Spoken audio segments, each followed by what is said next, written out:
नमस्कार, स्वागत है आपका टीएनपी न्यूज में और मैं हूं मिशा सिंह। बढ़ते हैं आज की खबरों की ओर। बाराबंकी के हैदरगढ़ पहुंचे राजनाथ सिंह ने विपक्ष पर जमकर निशाना साधा। उन्होंने कहा कि विपक्ष जनता की आंखों में धूल झोंकने का काम कर रही है। साथ ही उन्होंने खुद को राष्ट्रवादी बताया। उन्होंने कहा कि बीजेपी कभी जनता का विश्वास टूटने नहीं देगी।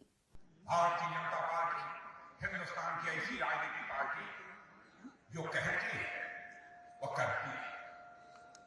हमारे कथनी और कहानी का कभी पता नहीं होता। लेकिन बहरहाल आज राजीव गांधी जी ने लाचारी व्यक्त की थी, लेकिन हमारे प्रधानमंत्री ने इसे चुनौती के रूप में स्वीकार किया। सिस्टम में बदलाव, व्यवस्था में बदलाव, जो हम लोगों ने कहा था वो किया। भारत के गरीबों को समझ बहनों भाइयों, वह जुबान से निकली हुई आवाज नहीं थी, वह दिल से निकली हुई आवाज, और गरीबों के लिए वही किया। हम विकास की राजनीति करते हैं, हम विकासवादी हैं और समाजवादी पार्टी, बहुजन समाज पार्टी, कांग्रेस पार्टियां ये विकास विरोधी पार्टी।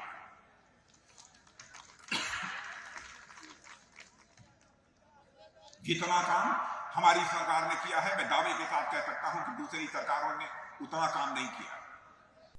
उत्तर प्रदेश विधानसभा चुनाव के तीसरे फेज के चुनाव प्रचार के लिए सीएम योगी एटा जिले के जलेसर पहुंचे।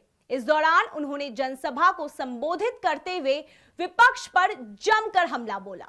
मुख्यमंत्री योगी आदित्यनाथ ने कहा कि विपक्ष माफियाओं के साथ है। साथ ही उन्होंने कहा कि सपा, बसपा, कांग्रेस की सरकार ने एटा के लिए कुछ नहीं किया।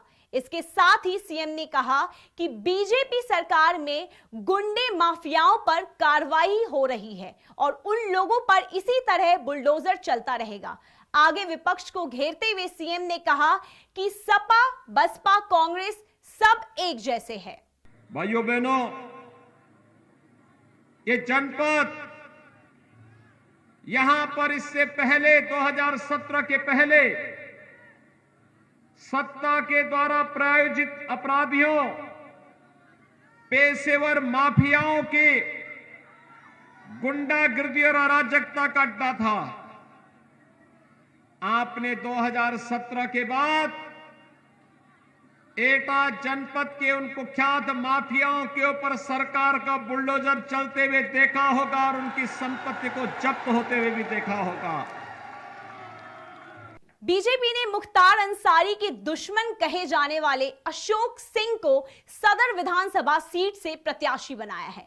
प्रत्याशी बनने के बाद अशोक सिंह ने कहा कि उनकी सीधी टक्कर मुख्तार अंसारी से है। अशोक सिंह ने आगे कहा कि 25 सालों से बाहुबली विधायक मुख्तार अंसारी का सदर विधानसभा सीट पर कब्जा है, लेकिन इस बार जनता मुख्तार अंसारी को सबक सिखाएगी।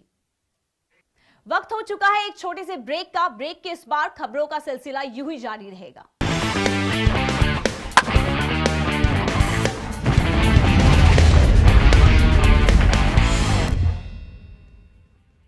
ब्रेक के बाद आप सभी का एक बार फिर से स्वागत है। बढ़ते हैं खबरों की ओर।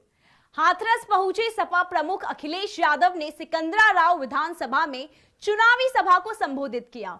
इस दौरान उन्होंने विपक्ष पर जमकर निशाना साधा। उन्होंने कहा कि बीजेपी का हर नेता झूठा है। अखिलेश ने कहा कि बीजेपी के शासनकाल में सिर्फ भ्रष्टाचार ही डबल हुआ है। बीजेपी को 5 सालों में जो काम करना चाहिए था वो बीजेपी ने नहीं किया।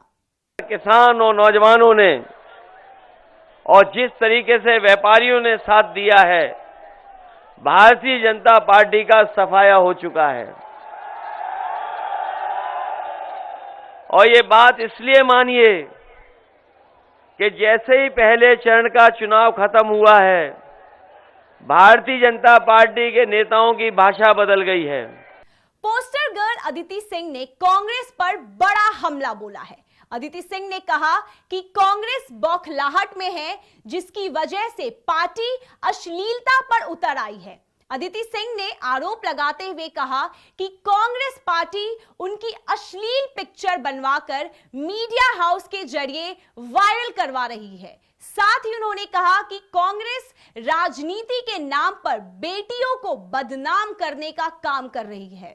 कांग्रेस पार्टी की चलाई हुई एक बहुत बड़े नेशनल मीडिया हाउस की करतूत है और बहुत ही घटिया और घिनौनी किस्म की राजनीति अब ये कांग्रेस पार्टी कर रही है अपने पेड गोदी मीडिया के माध्यम से।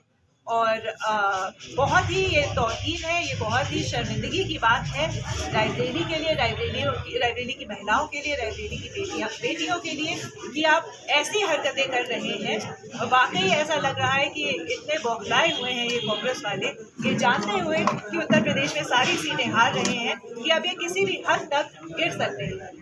जो बेटी बचाओ बेटी क्या कहते हैं, लड़की हूँ लड़ सकती हूँ के नारे देते हैं, वो ऐसे लड़ेंगे लड़कियों से, उनको बदनाम करके, उनको डिफेम करके, ऐसी अश्लील तस्वीरें आगे करके। आप बाकी क्या रह गए? कौन सी कोर्ट कसर छोड़ी?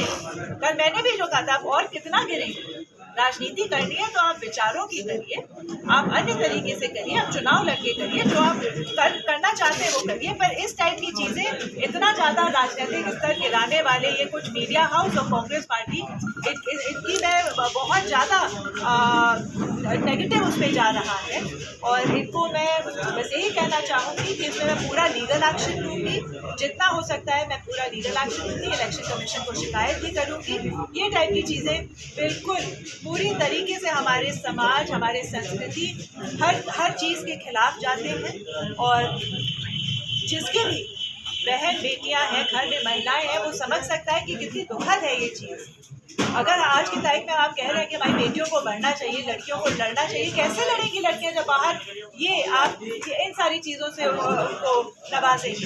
कैसे लड़ेंगी आगे? हालांकि इन्होंने जो ये चीजें वापस ले ली, तो क्या वापस, क्या आप किसी कार्रवाई मूड में हैं? 100% मैं कार्रवाई करूंगी। जब इतना प्रेशर उन पे पड़ा तो डिलीट करना तो पहली आपने किया है, क्यों? डिलीट करने से क्या होता है?